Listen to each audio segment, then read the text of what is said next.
la famille. My name is Nick Franklin. I'm the founder CEO of a company called ChartMogul. We are just across the road, literally in the building opposite over there. We're about 23 people. We're about nearly 3 years old as a business. And before founding this business, I was at Zendesk. I was there for 5 years as the head of Europe and then the head of Asia region. So yeah, last 8 years I've been doing B2B SaaS. So yeah, that's me. So at ChartMogul, it's analytics software to basically help people run and build a better subscription business. Half of our customers are kind of SaaS companies, and half of them are consumer subscription businesses. Yeah, so that's it. I thought I'd throw this in. We have 6 or 7 open positions, and I'm basically trying every angle to get people. So if you know anyone who is in Berlin and looking, we are hiring in almost every department.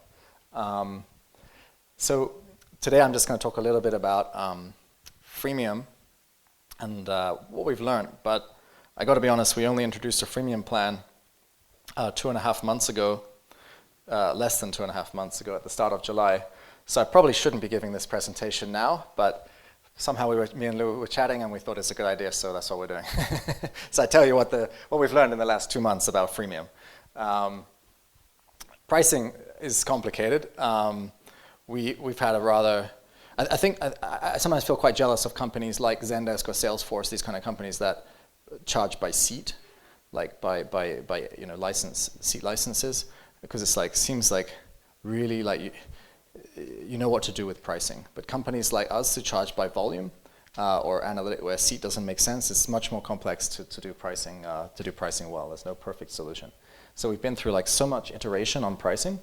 So we started selling our product in January 2015, and these were the prices. We did a $1 plan and a $59 per volume of customers. For some reason, we did the $1 because at Zendesk we had a $1 plan, and it was kind of cool to have lots of small companies using our product. Then we changed it. By May, we raised the $1 to $9. Doesn't really make a whole lot of difference, and we reduced the starting price to $35 with more tiers beyond that. And then in June 2016, we changed it again. We got rid of the 9. We moved to 59, 159, 59. And I was like, okay. We want to raise the price, the starting price of having all the premium features. It's kind of complicated, so we got rid of the business one in December 2016. Now we just have two tiers, and we raised the minimum price to $99. So we've been through a lot of things, and we've changed it again as well recently. Well, at the start of July. So what does that actually mean for customer growth, and how does that actually affect things? Well, here's our customer growth. Since we launched the product, we had 0 customers in December 2014. So. And the dark blue is companies that pay us over $100 a month, and the light blue is companies that pay us under $100 a month. And you'll see that the dark blue is pretty just consistent and it just keeps growing, those customers, and pretty steady rate, doesn't really care what we do with our minimum price. Has no real interest there. But changing the minimum price has pretty dramatic impacts on the small companies that are paying less than $100 a month. And you can see that we have $1 minimum price, rapid growth. Within 6 months, we've got over 300 customers. Woo, but they're only paying $1, right? And then we put $9. It's you get a sort of 20% angle decrease. So obviously some people where you price them out of the market, where you add $8 to the price, and it's kind of that. It's real. We once had a user ask us yeah, I see the value at $5. But $9, could you explain, could you justify it for me? In a support ticket, we're how do you respond to that? It's it's the price of a sandwich. What are you supposed to say? So then when we raise the minimum price to $59, you see our, and then again to $99, and you see it kind of, customer growth kind of slows. But this is kind of interesting. So we basically, for a year or something, we kind of didn't have this price. But what happens with our revenues? This is our real revenues. As you can see, we're kind of approaching around $2 million in run rate. And you see basically what we're doing all these pricing changes, minimum price, all these customers, like over half our customers are paying us less than $100, but in reality, in terms of revenue, it's really making negligible difference to our actual revenues. All the money is coming from these people paying us less than $100, more than $100 a month, and it's kind of unaffected by any of this stuff. So something is kind of wrong, and another thing is on churn rate. This is our real churn rate over time on logo churn, customer churn, and the people paying over $100 are churning at 2% a month versus 4% a month if they're paying less than $100. So the reason we didn't like this is it's kind of a lot of noise. A few reasons why we think doing a very cheap plan we kind of moved away from it over like last summer, basically, summer last year. Money sets this expectation of service. So even if you charge $9 or $1, it's still technically a customer, and they're giving you money, and therefore they expect a certain level of service. And then what you have is them asking support requests, and you have our support team, which is often a little bit stretched, and they're having to, answer people paying us $1, and then some people paying us, maybe $1,000 or $2,000 a month, and it's like, they try to give everyone great service, but in their mind, it's only human nature maybe to be a little bit resentful of, okay, why, it's like, so something's not quite right there. Also, one thing I didn't really realize is Zendesk, I think they launched the $1 plan after they'd been in business for about 4 years. So they had automated their billing, invoicing, revenue collection, etc. So the problem is if you do collect money from customers, you then have to kind of make sure that they pay. They want probably VAT compliant invoices so they can give it to their finance team, etc. And then if they're not, if they're delinquent, you have to then chase. It's like, should I chase these guys up? It's only $1, or should I just turn their account off? It's kind of a lot of wasted energy for negligible revenues, as you saw on our revenue chart. Doesn't really make any sense. So I think if you do offer a very cheap plan, make sure you're kind of like the whole like financial infrastructure of your business is kind of like really fully automated and pretty self-service. So these, and as you saw, like these tiny customers, they cancel at pretty high rate, double the rate basically of the larger customers. And you should, and I know we can with our own software segment customers and only look at churn rate, but there's just kind of a lazy tendency to look at the overall churn rate of the entire business and kind of use that as a metric versus the churn rate for just the larger customers, which is probably what we should have been doing because they're the actual real part of our business. So we basically, we just moved away from it. Yeah. How many customers that started from $9 moved to the more expensive plan? Do you have this metric, or is it? We have it. So the question was how many people move from a cheap $9 plan onto a more expensive plan. The answer is I don't have it in the deck, and I don't have it on the top of my head. There is a percentage that do. But I don't have it in the deck. Yeah, it's significant, relatively significant, which is actually why, like, after 12 months of not having the cheap plan, we felt like we're missing out on something. And it was like this impact of like having a lot of these guys, and some do graduate into paying real amounts of money. Because it feels like you're criticizing the cheap plans, right? And I think that you have cheap plans or like $1 plans to move the customers to the more expensive plans and sell them on. I'm criticizing the way we did it, basically. I think we should have started with free, and not bothered to even charge them anything. I think that's the approach we're doing now. I talk about, and I think it's better. I would agree. Just to do it for free. Don't worry about the money. It's free until you're ready to pay real amounts of money. That's, I think, for us, that's working better. Did you ever have 14 days free trial? Oh, we've always had that. Yeah, we always had free trial from the day one. So it was 14, and we moved it to 30 days just because we realized implementation as our products become more complicated sometimes can take longer, unfortunately. How much did your service actually, did the value that you offered stack exponentially when you raised the price, or was the service always the same and it didn't really change? Well, when we changed the price, we always grandfathered everybody. So the people who are already paying kept their existing pricing stack. So it's just for new customers. And yeah, over the last 3 years, we've obviously built a ton of functionality, so the value should increase. But yeah, but if they go from a starter, like a starter plan to a more expensive plan, there are some additional features. but the main thing is really on the size of their business.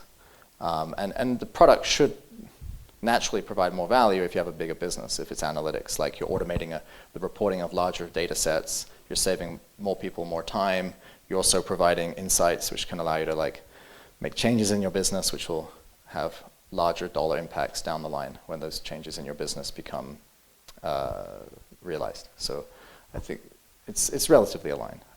Does that answer the question? So anyway, we had 12 months with no cheap plan, $99 starting price, but we felt we're kind of missing out on something.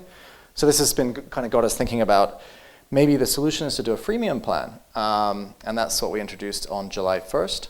So this is 2 months of discovery presented to you guys. So why do one in the first place anyway?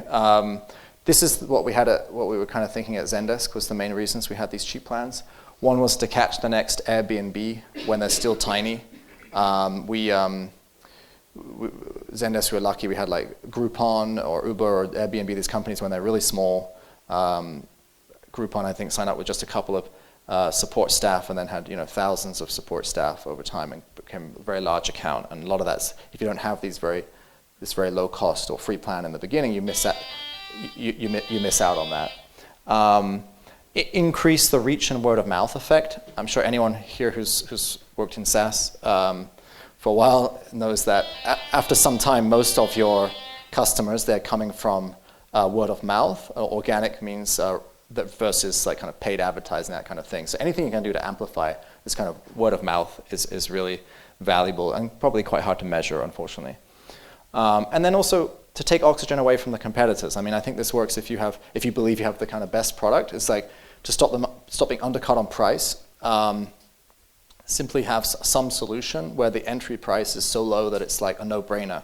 It's to say they have the best product and they have a starting price of like $1 or $5 all free. So this was the thinking behind it. And we kind of looked into it.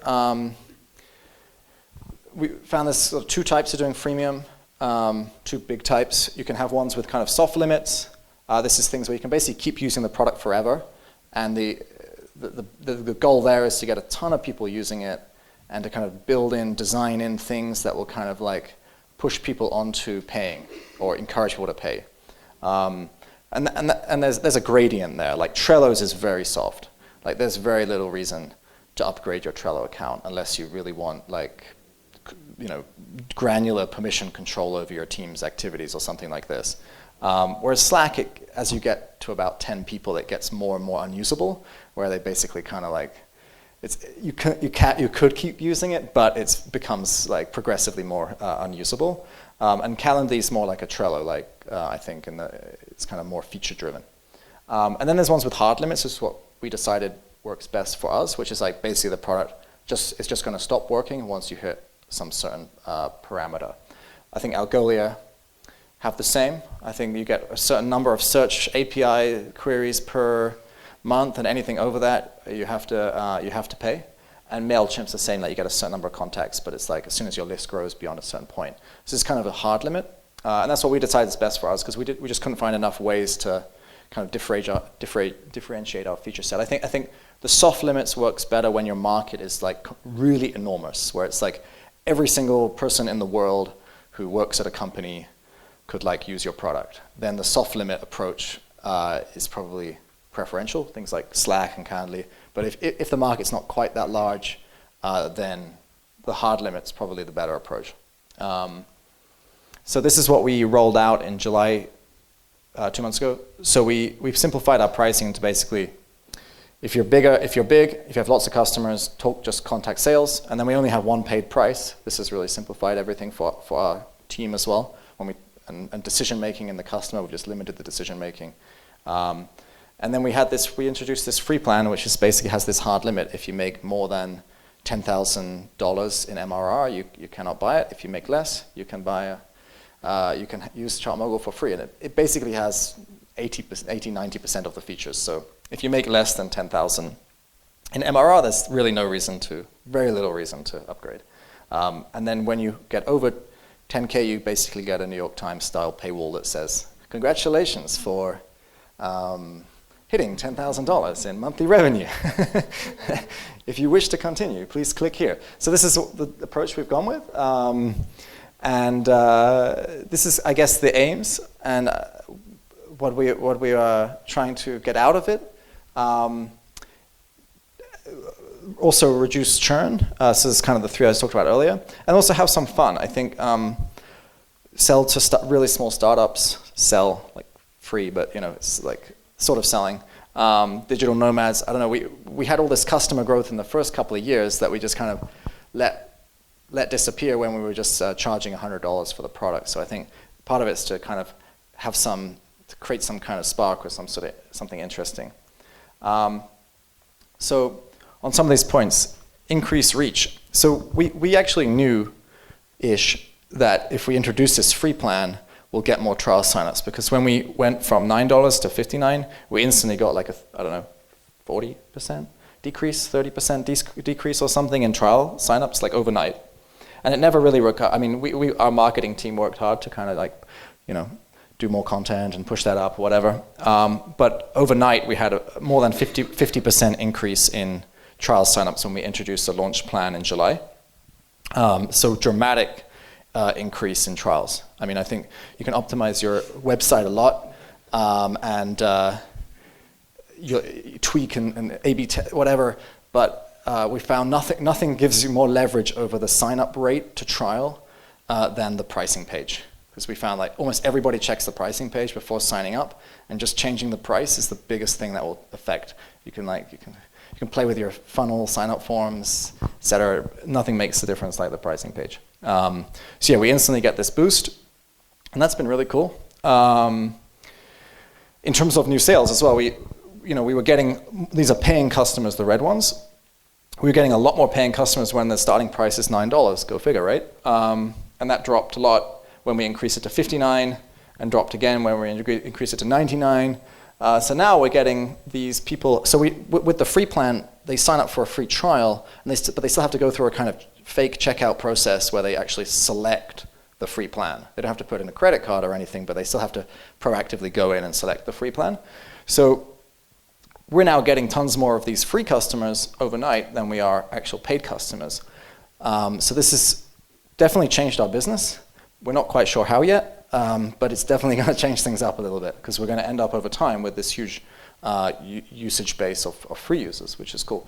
I mean, it has dropped slightly from the first month, but we'll see. Take oxygen away from competitors.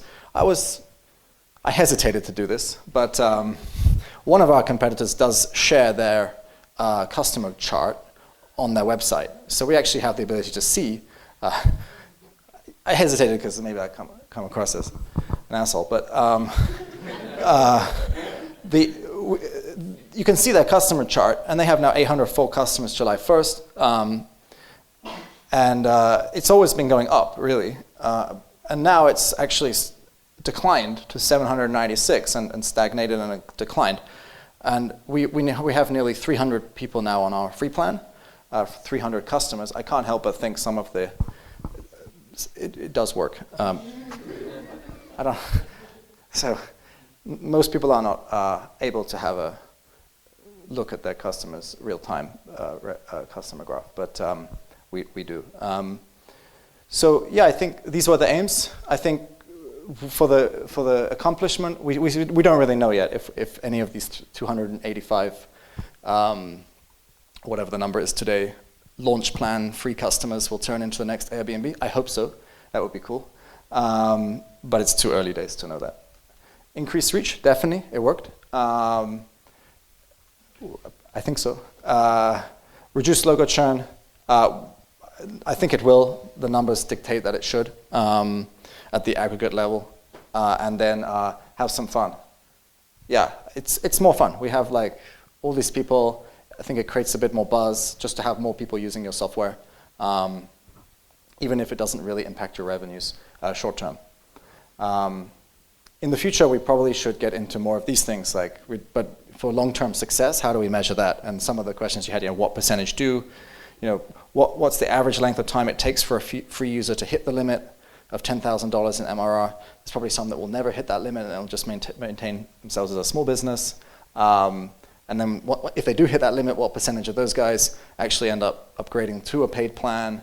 And then over time, what percentage of revenues do end up coming from the freemium users? But as I said, it's 2 months. We don't have quite so much data yet around the impact of this. We do have data though on the $1 plans, and it's not insignificant, but it's not like most of the business.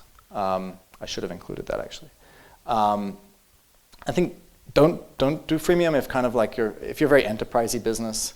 If you're selling to enterprise, you're doing outbound as your main channel. You're not really striving towards having 100% seamless self-service online experience. So having a lot of traffic might not help you much. Or if you're in like a niche, if there's only 1,000 people in potential customers in the market, there's no point to do a freemium plan, right? But it's something to consider if your true aim is to like consumerize a market. Like our thing is like we want to consumerize analytics market and make it like super easy for any business to use analytics, and nothing. I saw a talk once by I think it's this ex-COO of MySQL or ex-senior person at MySQL, and MySQL was he was quite obvious. It was an inferior product to what was on the market at the time. Oracle and these other systems were far superior database products, but MySQL was free, and that was freaking disruptive. I mean, he's like, there's nothing more disruptive than just it's free. So like they were just getting like, you can build your web application and you don't have to pay for the database or the operating system because it's on Linux. So like, it's incredibly disruptive, and nothing says. I think it's kind of if your aim is to consumerize something or democratize something that's kind of traditionally enterprisey, which is what a lot of SaaS companies are trying to do. Definitely freemium is one interesting thing to look at. If you want to have a lot of customers, this is one way to kind of achieve that. And you're striving towards 100% self-service. You always got to be moving in that direction. Your support team can handle the expected load. Your infrastructure can handle it, and just the team in general. So things like billing and things like, or just all these issues that come up with having a large volume. I think one thing that it's been good for us is we introduced it after 2.5 years of selling our product. We introduced the freemium plan, which is kind of counterintuitive in that most SaaS companies are encouraged or always moving up market over time. This is kind of like, well, now we're kind of going down market or something. But actually, it's much easier for us at this stage in our company's business to introduce a freemium plan because our infrastructure is much more robust. Our help center and self-service support channels are way more robust. And a lot of the product has been made self-service, things like that. So it's definitely easier for us now to do it than it was when we first started. So yeah, that's all I have for today. Thank you. Questions?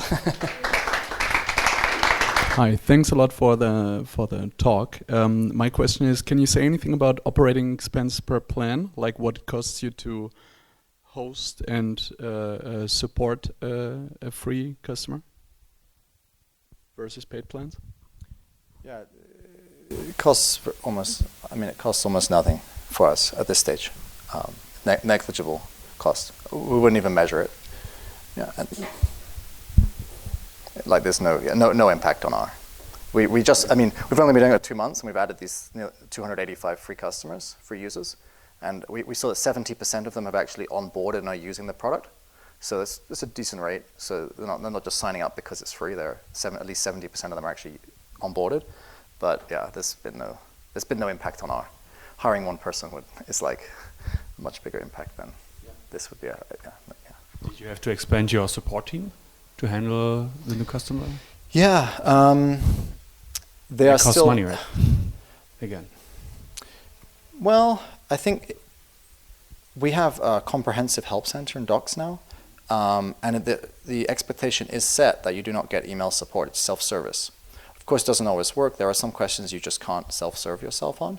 And what they do actually, and we thought we'd play it by ear, actually. The support team decided to play it by ear. Let's see what happens.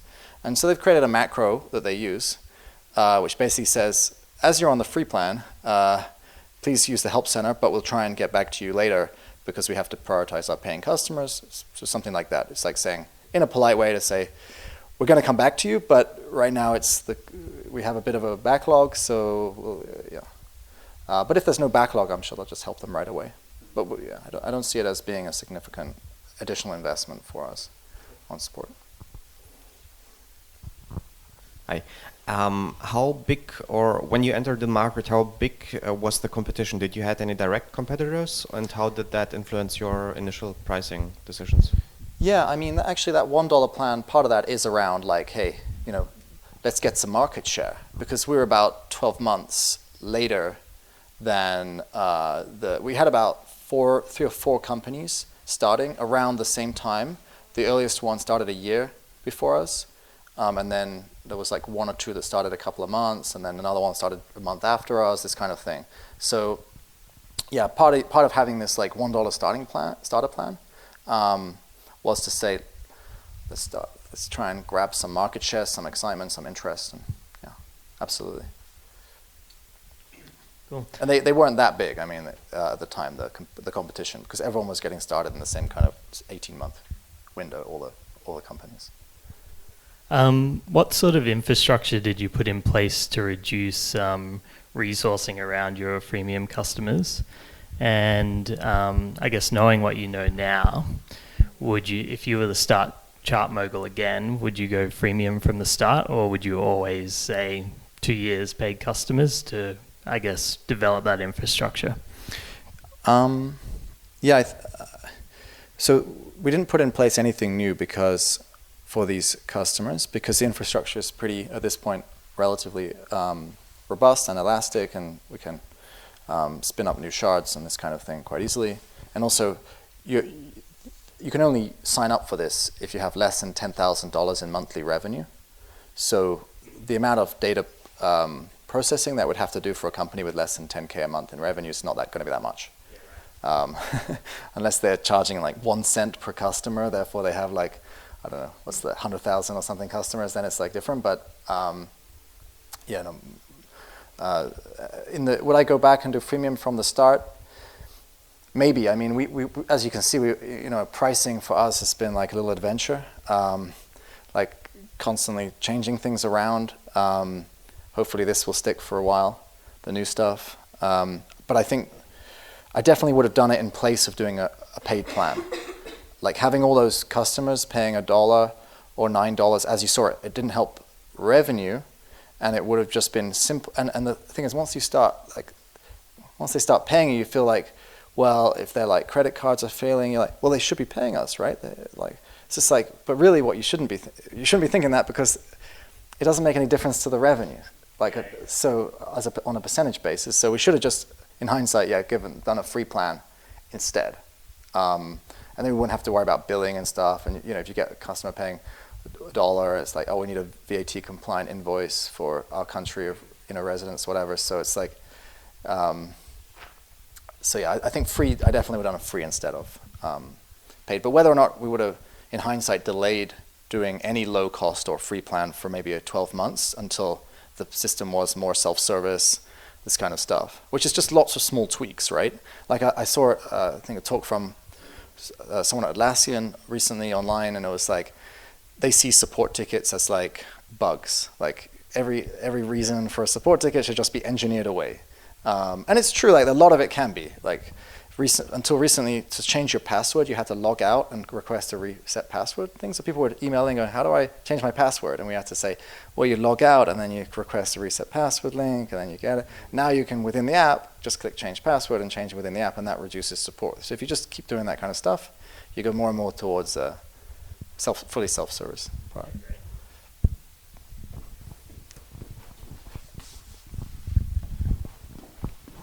How many paying customers did you lose after going to freemium?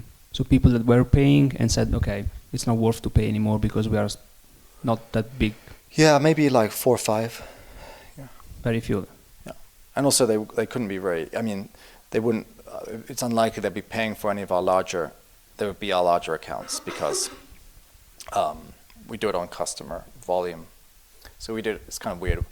For the first 10K, we charge on revenue for free. And then for the paid plans, we charge on customer volume. So it didn't really make any difference. We did calculate the risk, but it wasn't that high. So. Hi. Do you have experience already with converting free users to paying customers? And do you think that it's maybe problematic to get the credit information from them, credit card information and so on? Well, I think we've had about 3 people upgrade from when they went over 10K MRR so far. So as I said, maybe I should do a follow-up in 1 year's time or something when we see actually what this means for the business. I don't know about if it's problematic to collect the credit card. I mean, if they don't put it in, we don't force them. The free users don't have to put into credit card information or something like that? Oh, no. Yeah, we don't collect credit cards unless we plan to use them, yeah. I don't see any reason to ask people for credit cards unless you're actually going to charge the card, yeah. Yeah. And it's not an auto upgrade. It's like a choice. Like when you see that paywall, then you can put in your credit card. Thanks again for the great talk. Very insightful. With the freemium plan, do your marketing folks, are they now salivating about all the new prospects, and do they have a new marketing strategy because of this freemium? Yeah, our marketing team is a little bare bones, so we don't really have one particularly. Yeah, that's the honest answer there. We have a content team who does we do blog posts and things like that. We don't really have. We are looking for a product marketing manager and a marketing manager. Just job ads are online, I think now. And they probably will. I hope they will. Thanks. That sounds like a great opportunity you haven't tapped yet. Yeah, we're just 22 people, and we are now we have a bunch of open positions, so we are looking.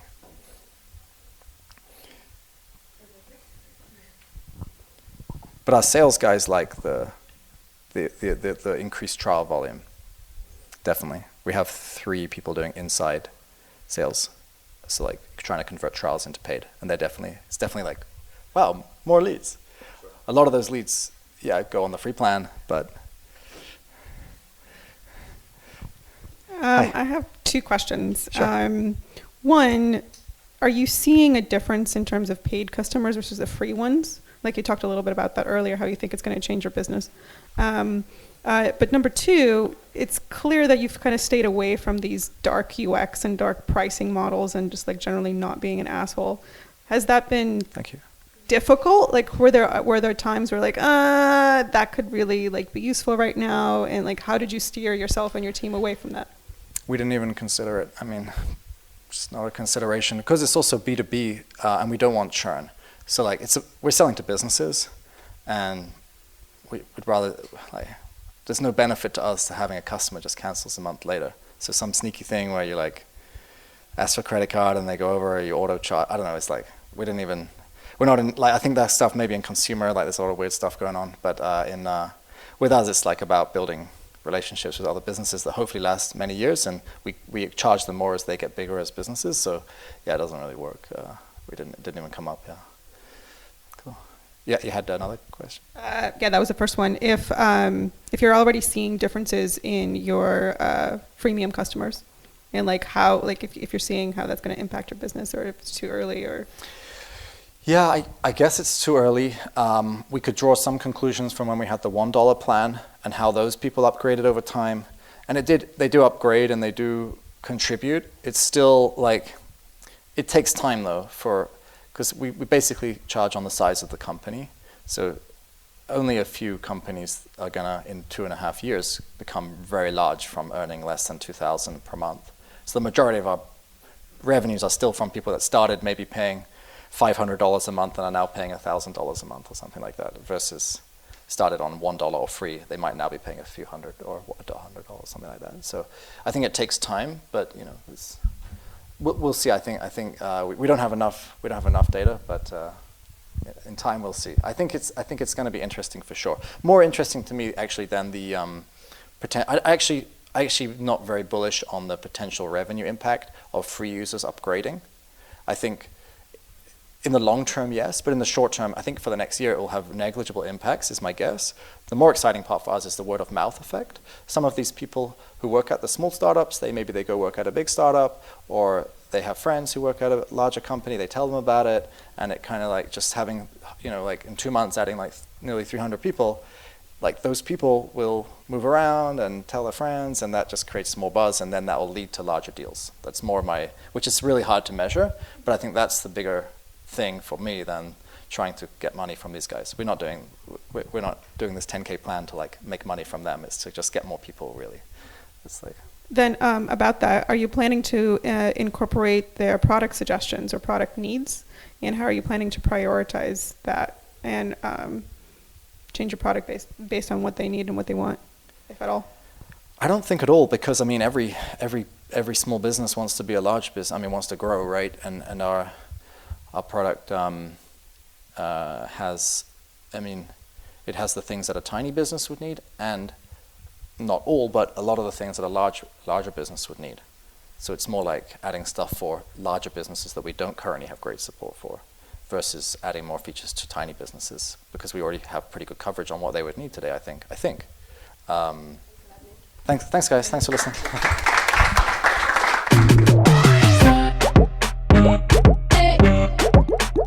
Good life on me.